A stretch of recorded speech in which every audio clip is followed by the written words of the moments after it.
Hello అండి. నేను ఈరోజు సామర్లతో దోశలు అయితే చేస్తున్నాను. వీటిని లిటిల్ మిల్లెట్స్ అని కూడా అంటారు. అయితే దీనికి నేను ఫస్ట్ కొలతలు చెప్తాను మీకు. నేను తీసుకున్నాను కదా, ఆ గ్లాస్తో 3 గ్లాసుల సామలు అయితే తీసుకున్నాను నేను. మళ్ళీ అదే గ్లాస్తో 1 గ్లాస్ మినపప్పు తీసుకున్నాను. ఇలా 2 వేసుకొని బాగా వాష్ చేసుకోవాలి ఇవి 2 టైమ్స్ అలా. ఇవి హెల్త్కు చాలా మంచిది అండి. వీక్లీ 1 టైం తీసుకున్నా బాగుంటుంది ఇది. ఇవి కాస్ట్ కూడా అంత తక్కువగానే ఉంటుంది. ఇది 100 రూపీస్కి కేజీనేమో పడుతుంది. మనం ఒక్కసారి పావు కేజీ తెచ్చి పెట్టుకుంటే 2 డేస్కి టిఫిన్ అయిపోతుంది. దీంతో ఒకరోజు దోశ చేసుకోవచ్చు, ఒకరోజు పొంగనాలు చేసుకోవచ్చు దీంతో. ఇలా బాగా వాష్ చేసుకోవాలి. తర్వాత కొద్దిగా దీంట్లో మెంతులు వేసుకుంటున్నాను నేను. మెంతులు వేసుకొని దీన్ని మొత్తం వాటర్ వేసుకొని 6 అవర్స్ వరకు నానబెట్టుకోవాలి. నేను ఆఫ్టర్నూన్ వేసానండి. నైట్ తీసి నైట్ మిక్సర్కి వేసుకున్నాను అనమాట. దీంట్లో కొద్దిగా బొరుగులు వేసుకుంటున్నాను నేను. మనం ఏ దోశలు చేసినా దాంట్లో కొద్దిగా బొరుగులు వేసుకోవాలండి. అయితే దోశలు చాలా స్మూత్గా వస్తాయి, కలర్ కూడా బాగా వస్తుంది దోశకు.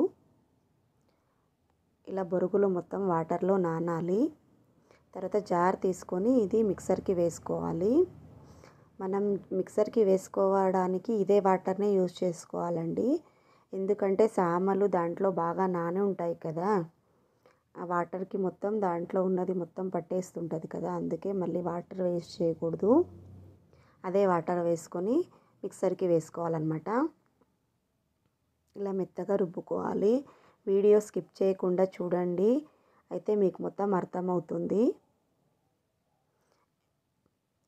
ఇలా మెత్తగా రుబ్బుకోవాలి పిండిని. మా పాప అయితే లంచ్ కూడా ఇవే తీసుకెళ్ళిందండి. చాలా ఇష్టంగా తిన్నారు పిల్లలు ఇది చేస్తే. నేను నెక్స్ట్ డే పొంగనాలు కూడా చేశానండి ఇదే పిండితో, చాలా బాగా వచ్చాయి. ఇలా మొత్తం మిక్సర్కి వేసుకొని బాగా కలుపుకోవాలి. ఇది మొత్తం ఓవర్ నైట్ మొత్తం అలాగే పులియబెట్టాలన్నమాట పిండిని. ఇలా పెట్టి పులియబెట్టాను నేను పిండిని. నైట్ మిక్సర్కి వేసుకున్నాను. మార్నింగ్ చూసేసరికి పిండి మొత్తం ఇలా పొంగుకొచ్చింది. పిండి ఇలా పొంగుతేనే దోశలు చాలా బాగా వస్తాయండి. ఇలా మొత్తం కలుపుకోవాలి పిండిని.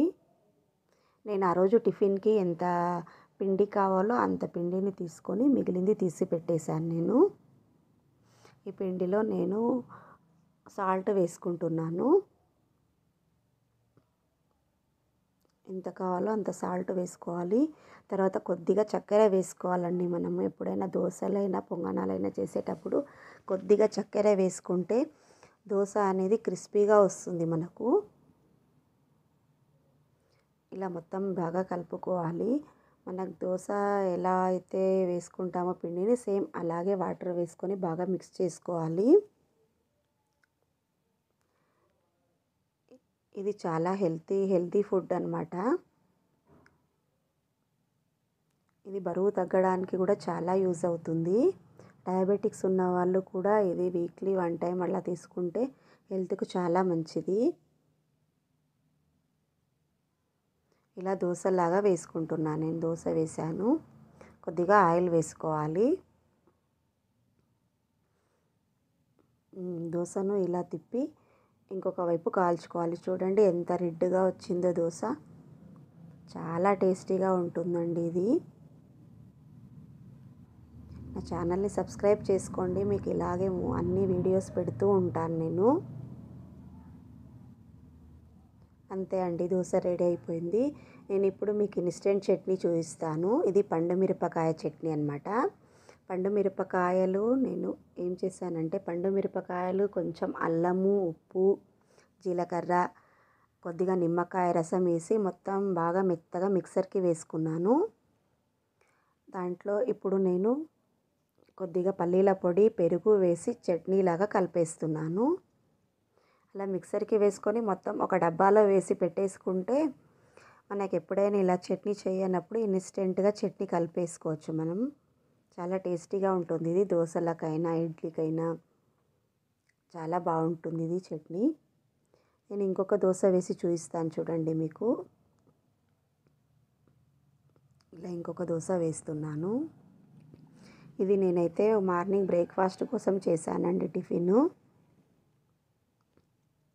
చాలా టేస్టీగా వచ్చినాయి దోశలు అయితే. మీరు ఒకసారి ట్రై చేసి చెప్పండి ఎలా వచ్చాయో దోశలు. ఓకే, థ్యాంక్ యూ అండి. దోశ అయితే రెడీ అయిపోయింది.